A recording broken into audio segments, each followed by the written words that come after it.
The story begins in Asokwa, a lively Ashanti village surrounded by thick mahogany trees and sprawling cocoa farms. The year is 1723. The village is celebrating its annual festival, Akwosidi, honoring the ancestors. In the heart of the village, a mysterious traveler challenges villagers to an ancient Owe game, a traditional African strategy board game, with high stakes.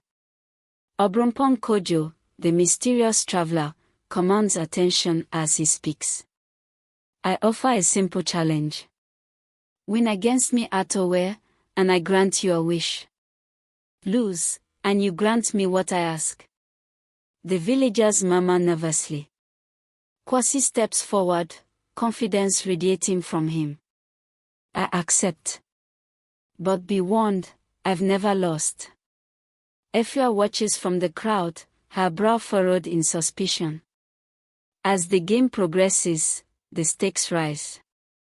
Kwasi quickly realizes that Kojo isn't playing fairly, pieces move by themselves, and shadows shift unnaturally. Your strategy is impressive. Almost otherworldly. The board reveals much to those who know how to listen. Efua steps closer, her sharp eyes catching the shadows swirling near Kojo's feet. As Kwasi makes his move, the board trembles slightly. Kojo smirks, his voice growing colder. Be careful, young one. The spirits favor those who play wisely. Kwasi loses the game. Kojo reveals his true form, a spirit who collects the souls of the ambitious. He demands Kwasi's soul but offers him a chance to redeem himself by retrieving a sacred item, Nyam Dua, the staff of the sky god, hidden in a forbidden forest. Efua insists on joining Kwasi on the journey. You shouldn't trust him. Spirits never deal fairly. What choice do I have? I won't let him curse our village. As they step into the forest, whispers surround them, and glowing eyes peer from the darkness. The forest challenges them with 3 trials. You failed us, Kwasi. The spirits will take everything because of your pride. It's a trick. Don't listen to it. Kwasi plunges his hands into the water, breaking the illusion. Kwasi and Efua retrieve the Nyam Dua and return to the village, where Kojo awaits. Using the staff, Efua reveals Kojo's true form, a banished spirit cursed to wander until someone outwits him. Kwasi uses the staff's power to trap Kojo, freeing the village from his influence. This isn't over, boy. Spirits always return. And we'll be ready. Next time someone challenges me to Owe, remind me to say no. Next time, maybe listen to the weaver instead of the warrior. The villagers sing a victory song, their voices carrying into the horizon. As Kwasi and Efua return to their normal lives in Asokwa, strange events begin to unfold. Villagers hear whispers at night, and crops start to wither. The baobab tree, once blooming with white flowers, begins to shed its petals, leaving behind barren branches. Efua rushes to Kwasi's home, her footsteps kicking up dust on the dry earth. Kwasi is sitting under a palm tree, carving a small wooden Owe board. Kwasi, something isn't right. The spirits, they're restless. I've noticed. It's like the forest is holding its breath. But Kojo is gone, what else could it be? The staff. Its power might have disturbed more than just Kojo. The villagers plead with Kwasi and Efua to investigate. The two return to the forest, guided by dreams of a glowing river that whispers their names. It feels like the forest is watching us. It always was. But now it's angry. Suddenly, the whispers grow louder, and ghostly figures emerge from the mist. They are the spirits of those who lost to Kojo in the past, trapped between realms. The spirits explain that the staff's power has disrupted the balance between the mortal and spirit worlds. They urge Kwasi and Efua to take the Nyam Dua to the Sika Dwa Kofi golden stool in the royal palace to restore harmony. The stool, it holds the balance. The staff must rest with it. And if we fail, then your world and ours will never find peace. Kwasi and Efua journeyed to the royal palace, encountering challenges along the way, including river crossings, ambushes by bandits, and cryptic messages from the spirits. What if the bandits return? They'll regret it. I've dealt with worse. As thunder rumbles, a crocodile emerges from the water, but Efua uses the staff to calm the beast, its glowing carvings pulsing with energy. They arrive at the royal palace during a rainstorm. The palace is a magnificent structure with golden rooftops and intricate carvings of Ashanti legends. The golden stool sits in a sacred chamber, floating inches above the ground. This is it. The spirits were right. Let the balance be restored. The room trembles as the stool absorbs the staff's energy. A powerful wind sweeps through the chamber, extinguishing the lanterns momentarily. When the light returns, the stool glows brighter than ever, and a sense of peace fills the air. With the balance restored, the whispers cease, and the land begins to heal. Kwasi and Efua return to Asokwa as heroes, but they are forever changed by their journey. You've saved us, Kwasi and Efua. The ancestors will never forget this. We only listened to their call. Peace in Asokwa lasts only a few months. Strange symbols begin to appear around the baobab tree, glowing faintly at night. Villagers claim to see shadowy figures lurking near the forest. The Council of Elders calls upon Kwasi and Efua once more. This time, the whispers hint at an ancient betrayal tied to the Nyam Dua and the golden stool. This balance you restored, it is incomplete. There is a debt still unpaid. What debt? We did as the spirit asked. Not all spirits are truthful. Some will twist their desires for revenge. So what do we do now? Fight a battle we don't understand? The elders instruct Kwasi and Efua to consult the Nana Bosom Fort chief priest in a nearby village for guidance. The pair sets off to find the chief priest, who holds ancient knowledge about the Nyam Dua and its true history. Along the way, they encounter hostile spirits who try to block their path. Do you hear that? Drums in the distance, they are getting closer. It's not drums. It's footsteps. Someone, or something, is following us. A shadowy figure leaps from the trees, but Kwasi's reflexes save them. With quick strikes, he wards off the spirit, and Efua uses her herbs to banish it into the wind. The village of the chief priest, Bonseso, is unlike Asokwa. It is smaller, surrounded by towering cliffs and mist-covered hills. The priest lives in a shrine built into a cave, its entrance guarded by carved stone statues of mythical beasts. The Nyam Dua is a powerful tool, but it is not of this world. It was never meant to rest with the golden stool. It belongs in the sky, with Nyam himself. But how do we return it? We are only human. To return it, you must climb the sacred mountain, Afadwo-Nyambakir. But beware, the spirits guarding the mountain will not let you pass easily. Kwasi and Efua embark on the treacherous journey to Afadwo-Nyambakir. Along the way, they face extreme weather, illusions conjured by spirits, and their own doubts. We've climbed for hours. How much further? Far enough to make you question if it's worth it. But we've come too far to turn back now. At one point, they encounter a spectral figure claiming to be a friendly guide. Efua sees through the trick and uses the protective charms given by Nana Buzonfo to banish it. At the mountain's summit, they find a glowing portal leading to a celestial realm. The air is thin, and the ground is covered in a soft, golden mist. The portal is surrounded by swirling clouds, and the faint sound of ancestral drums echoes. This is beyond anything I imagined. It feels like home. Like this is where the staff belongs. As they place the staff at the base of the golden tree, a radiant figure emerges. It is Niam, the sky god himself, who thanks them for restoring the balance. Kwasi and Efua return to Asakwa, where the baobab tree blooms fully once more.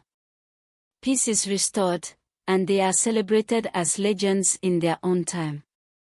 Tell us again. How did you fight the spirits? With courage, and a little help from the ancestors. And maybe some luck too. Months after their return, Kwasi and Efua notice subtle changes in the village. The elders begin sharing forgotten stories of ancient times, claiming the ancestors are more present than ever. A mysterious traveler arrives, bringing tales of distant lands where similar disturbances are occurring. This suggests that their journey may have been only one chapter in a larger cosmic story. In the north, near the White Volta, there is talk of spirits refusing to return to the afterlife. They say the balance there is fractured as well. What do you mean? The Niam Dua was the source of the imbalance, and it's been returned. Perhaps. Or perhaps the staff was only one piece of a greater puzzle. Do you think this is a warning? That there's more to come? The ancestors rarely speak without purpose. If they are restless, it means something larger stirs. Efua begins experiencing vivid dreams of ancient Ashanti battles and mystical artifacts hidden deep within the land. Kwasi, meanwhile, finds himself drawn to the baobab tree, where he feels an unseen force pulling at his spirit. Kwasi, the orb. It's calling us. The baobab feels alive, Efua. I think it's connected to your dreams. We have to find out what it's trying to tell us. The village elders, after hearing Efua's dreams, tell her of an ancient prophecy. The Niam Dua is not the only artifact holding the balance. 3 others exist: the Ebon Adoka Shield of Protection, the Nkinkim Key Twisting Path Map, and the Osron Kwanwo Moonlit Path. Together, they form the pillars of harmony between the mortal and spirit worlds. The Niam Dua was the first. But the others, they are scattered across the land, hidden by the ancestors for when the world would need them most. And now is that time. If the traveler's tales are true, then yes. You too are chosen. You must find the artifacts before it is too late. Kwasi and Efua prepare to leave Asakwa, knowing their journey will take them far beyond the familiar forest. The villagers gather to bid them farewell, offering blessings and gifts for their journey. May the ancestors guide you both. Remember, you carry all of Asakwa with you. We won't forget. And we'll return when the balance is restored. Count on it. As Kwasi and Efua walk away from Asakwa into the forest, the baobab tree fades into the distance, and the whispers of the ancestors grow louder, signaling the start of their next chapter. As Kwasi and Efua journey into unfamiliar lands, they come across an ancient Adinkra stone carved with cryptic symbols. Efua recognizes it as a guide to finding the Ebon Adoka Shield of Protection, rumored to be hidden in the caves of Bipokuma Little Mountain. However, the stone's markings are incomplete, and they must seek help from the guardians of the forest. This is old magic, the kind even the elders don't talk about. These symbols, they're a map. A map to what? The shield. Yes, but it's incomplete. We need someone who knows the old ways. The forest spirits. They'll know. To find the guardians of the forest, Kwasi and Efua enter the heart of the jungle, where the trees are said to whisper to the worthy. They encounter mystical creatures who test their courage, wisdom, and unity. This doesn't feel like any forest I've seen before. That's because it isn't. This is their domain. As they approach the glowing pool, a guardian emerges, a towering figure made of wood and vines, with eyes that glow like embers. Why do you seek the forbidden paths? To restore balance. The world is unraveling. Balance comes with sacrifice. Are you willing to pay the price? Kwasi and Efua are subjected to visions of their deepest fears and regrets but manage to overcome them, proving their worth. With guidance from the forest guardians, Kwasi and Efua find the entrance to the caves of Bipokuma. Inside, they must navigate treacherous passages, solve riddles, and face illusions designed to test their bond. These symbols, they are guiding us, but they are also warning us. We need to be careful. Careful doesn't mean slow. We don't know how much time we have. At one point, they encounter an illusion of Asokwa in flames, with villagers crying out for help. Efua realizes it's a trick to break their resolve and uses her charms to dispel the illusion. Deep within the cave, they find the Ebon Adoka, a massive golden shield engraved with protective Adinkra symbols. However, it is guarded by an ancient spirit who demands they prove their intentions. The Ebon Adoka is not for warriors alone. It is for protectors. Are you protectors? We've protected our village. We've restored balance. Balance is fleeting. Protection requires endurance, sacrifice. Prove to me you can endure. The spirit conjures a trial where Kwasi and Efua must navigate a collapsing bridge while carrying the shield, demonstrating their ability to protect it under pressure. They succeed and are granted the shield, along with the spirit's blessing. Kwasi and Efua return to Asokwa with the shield, only to find the traveler waiting with news of the next artifact, the Nkinkim key twisting path map. The journey begins anew, and the stakes grow higher. The Ebon Adoka is powerful, but it is only one piece. The Nkinkim kit lies far to the west, beyond the Great Plains.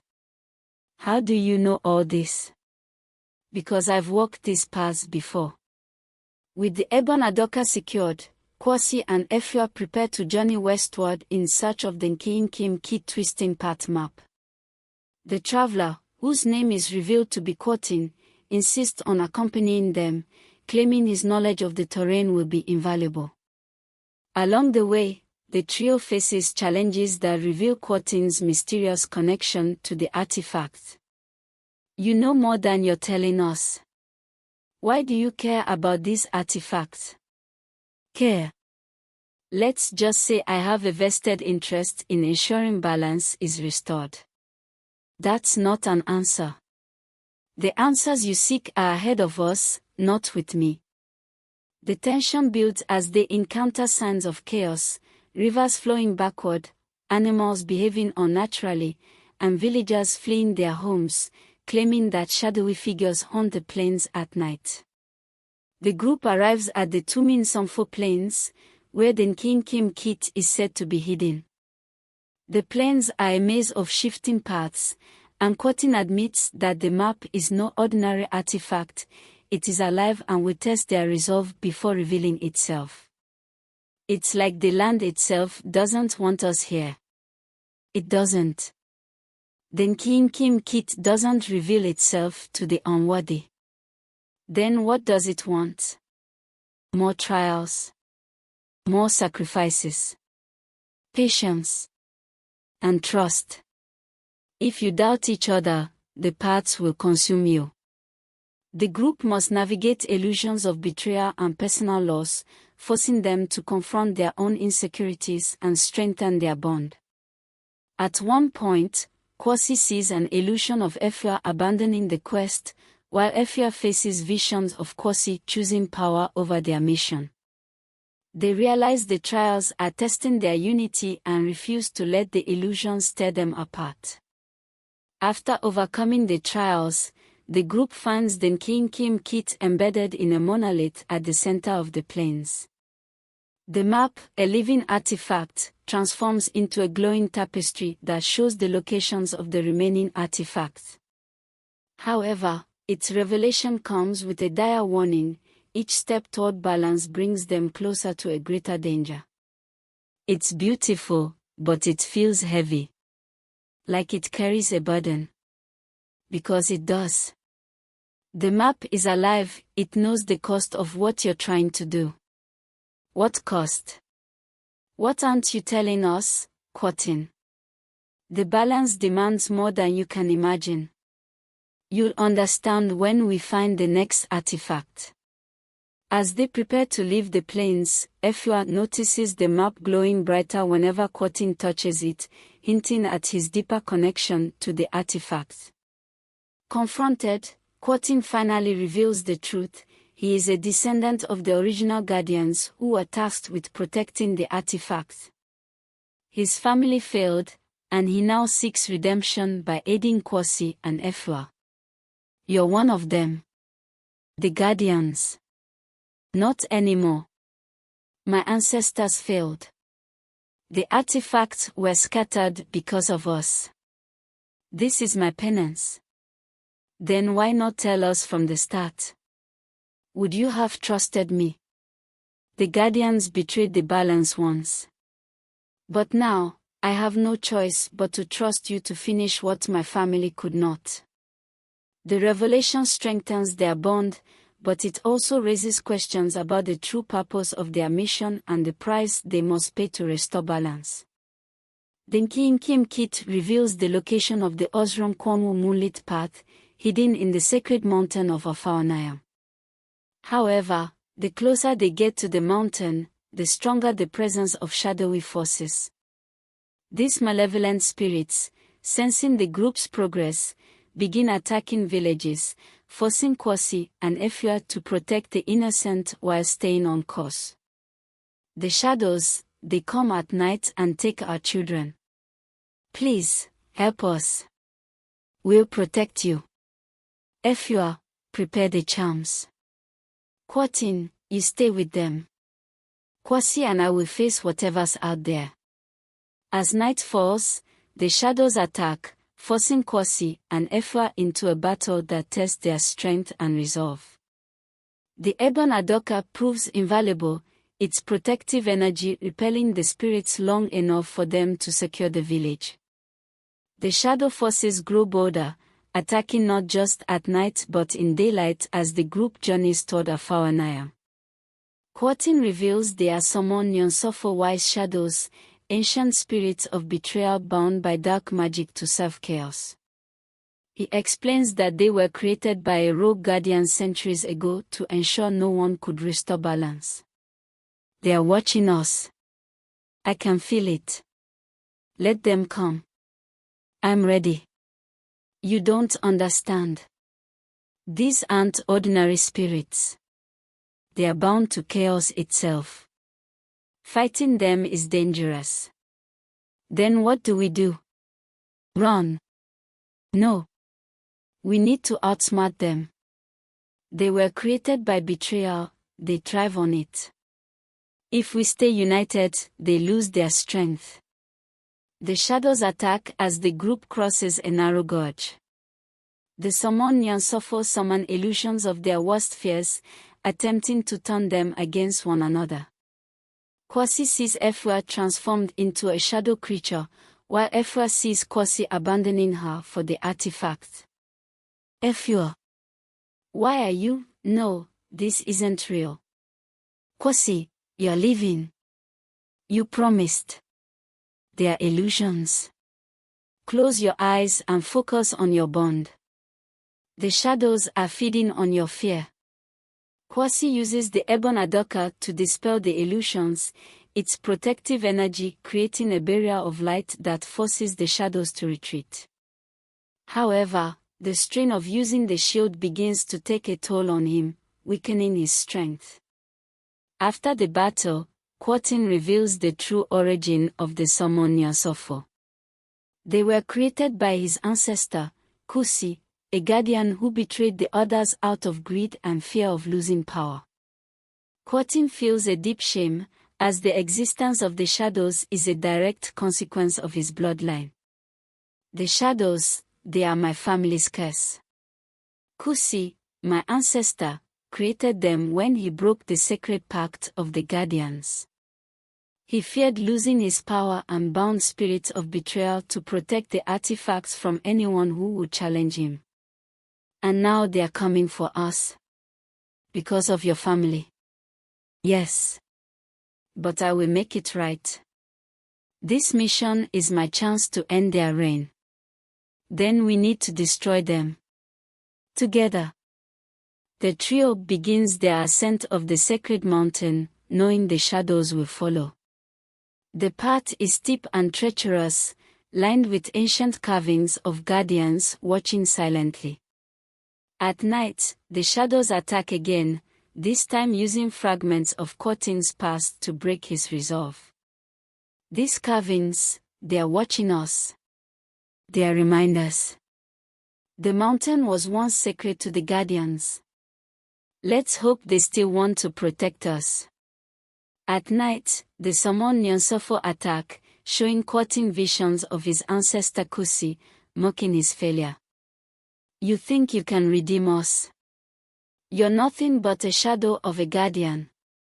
I'll prove you wrong. I'll end your curse. With Kwasi and Efa's help, Quotin resists the illusions, channeling the strength of the bond they've built. At the mountain's peak, they find the Osram Kwonwo moonlit path, a bridge of light that leads to a hidden chamber containing the next artifact. The shadows launch a final, desperate attack, attempting to destroy the bridge before the group can cross. They are trying to break the bridge. We have to move. I'll hold them back with the charms. Go. No, we do this together. If one of us falls, we all fall. As they cross, the ebon adoka glows brightly, creating a shield that repels the shadows long enough for them to reach the door. Once inside, they find the next artifact, the Osram Nyansa Moonlit Wisdom, a staff that enhances intuition and reveals hidden truths. With the Osram Nyansa in hand, the group is stronger than ever. However, the artifact reveals a chilling truth: the final battle will not only test their unity but also require one of them to make the ultimate sacrifice to restore balance. Balance demands sacrifice. One must fall, so the world may rise. What does that mean? Sacrifice who? It doesn't say. But we need to be ready. This isn't just about saving the world. It's about proving we deserve it. The weight of the prophecy unsettles the group as they descend from Afaonayam. The knowledge that one of them must fall creates tension, but it also forces deeper conversations about their personal motivations and fears. Meanwhile, the Osram Nyansa begins revealing fragments of the final artifact's location, leading them to the Bapa Ajayafo Mountain of Ancestors. Do you think it's true that one of us has to die? Prophecies are riddles. They are meant to guide, not dictate. Sometimes, they are warnings. My ancestor ignored one, and the shadows were born. So what do we do? Just wait for fate to decide? No. We fight it. Together. No one's dying unless it's the shadows. This moment reaffirms their bond, but unease lingers as they continue their journey. The group stops at a hidden village at the base of the mountain, where they meet Nana Yerenkiwa, a blind seer who once served the Guardians. She offers cryptic guidance and warns them that the shadows are gathering for a final confrontation. You carry the Osram Nyansa. It whispers to me, telling of your journey. Then you know about the prophecy. Can it be avoided? Fate is like the river. It flows where it must, but the path it carves can be shaped. We've shaped it this far. We'll see it through. But beware the shadows. They are not merely servants of chaos, they are bound to a master. One who wishes the balance destroyed. The seer's warning sets the stage for the group's next challenge. The Shadow's master is revealed to be Amoawia, a rogue spirit who once sought the power of the Guardians for himself. He manipulated Kusi into creating the Shadows and now aims to use the final artifact to plunge the world into eternal chaos. The Osram Nyansa reveals his location, a fortress deep within the Bapawa Jayafo. They come for the balance. Let them. I will break them, and their sacrifice will be my triumph. The group now understands the stakes. Defeating Amoawia is the only way to restore balance. The group makes their way to the Bapawa Jayafo, stopping to prepare charms, sharpen weapons, and reinforce their unity. Along the way, they encounter remnants of Guardians' magic, which help them understand the full scope of their mission. This was part of a shield. It still carries energy. The Guardians left this behind. Gifts for those brave enough to carry their legacy. Then we'll use them. Whatever it takes to win. They fashion the fragments into protective charms and weapons, strengthening their resolve for the battle ahead. The trio reaches Amoawia's fortress, where the Shadows launch their most ferocious attack yet. Inside, they face Amoawia, who uses the power of the artifacts against them. The group must work together, combining their strengths to overpower him. You think your unity can defeat chaos? I am the void. I am the end. You're nothing but a coward hiding behind shadows. Light reveals all truths, even yours. The battle is intense, with each character showcasing their growth and determination. Kwasi uses the Ebon Adoka to shield his friends, Efra channels the Osram Nyansa to weaken the shadows, and Kotin confronts his family's legacy, using his guardian tattoos to bind Amoawia's power. As Amoawia is weakened, the group realizes the only way to destroy him is to seal the artifacts together, which will cost one of them their life. Kotin volunteers, seeing it as his redemption. This is my burden. My family's curse ends with me. It doesn't have to be you. It does. You two are the future. Finish what we started. Kotin activates the artifacts, releasing a wave of light that destroys Amoawia and the shadows. The fortress collapses, but Kwasi and Efra escape, carrying the knowledge of Kotin's sacrifice. Kwasi and Efra return to their village, where they are hailed as heroes. The artifacts are restored to their rightful places, and balance is returned to the world. Kotin's name is honored as the last guardian who gave everything for a brighter future. The Ashanti lands begin to heal. The once tainted skies clear, and the spirits of the ancestors, freed from Amoawia's grip, bless the lands with prosperity. The villagers rebuild their lives, now guided by the wisdom of Kwasi and Efra. Yet, amid the celebrations, a lingering question remains: what will become of the Guardian's legacy? In Kotin's sacrifice, we find a lesson. Balance is not eternal, it must be earned, protected, and cherished. Let us honor him by living with courage and unity. Do you think he knew this would happen all along? He did. And he gave us the tools to make sure it never happens again. The Osram Nyansa begins to glow faintly one night, signaling that the Guardian magic has not been fully extinguished. Efua and Kwasi realize they are now part of something greater, the reawakening of the Guardian lineage. The staff, it's showing us something. A map. These are places we've never seen before.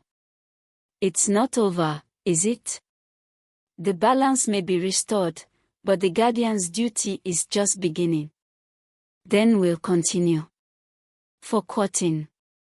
For everyone. The map leads them to forgotten shrines across the Ashanti region, where they uncover ancient artifacts and knowledge.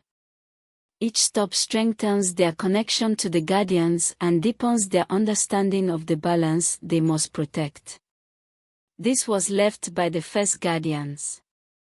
It's like they're guiding us. They trusted us to carry on their work. Let's not fail them. Kwasi and Efua become leaders in a movement to re-establish the Guardians. They train new protectors, blending ancient wisdom with modern knowledge to ensure the balance is maintained. The Osram Nyansa and other artifacts serve as tools to guide them, and the shadow of Amuawia's chaos fades into legend. Kwasi teaches combat skills, while Efua focuses on spiritual strength and the history of the Guardians. Not all spirits agree with the new order, forcing the pair to navigate diplomacy and resolve conflicts without disrupting the fragile balance. They discover the original Guardian shrine hidden beneath a lake, where they find a prophecy inscribed on the walls: when the Guardians rise anew, the cycle of balance will begin again. The cycle of balance, it's eternal. This isn't the end, it's the beginning. Then we'll build something lasting. Something no shadows can destroy. Years pass, and Kwasi and Efua grow into their roles as leaders. However, the Osram Nyansa shows signs of a new disturbance, a faint shadow on its surface that grows stronger each day. A new threat is emerging, and it is unlike anything they've faced before. It's happening again. Balance doesn't last forever. But this time, we are ready. Realizing that their time as active protectors is ending, Kwasi and Efua prepare to pass the guardianship to a younger generation. They choose 3 apprentices who embody the spirit of unity, courage, and wisdom. This is not a gift. It is a responsibility. Protect the balance, not with strength alone, but with wisdom and heart. We will honor your legacy. As Kwasi and Efua step back, they watch the new guardians take their place. The Osram Nyansa glows brighter, signaling its approval. The realization that balance is not a destination but an endless journey, carried forward by those willing to fight for it. Do you think they'll be ready? We won't. But we learned. So will they.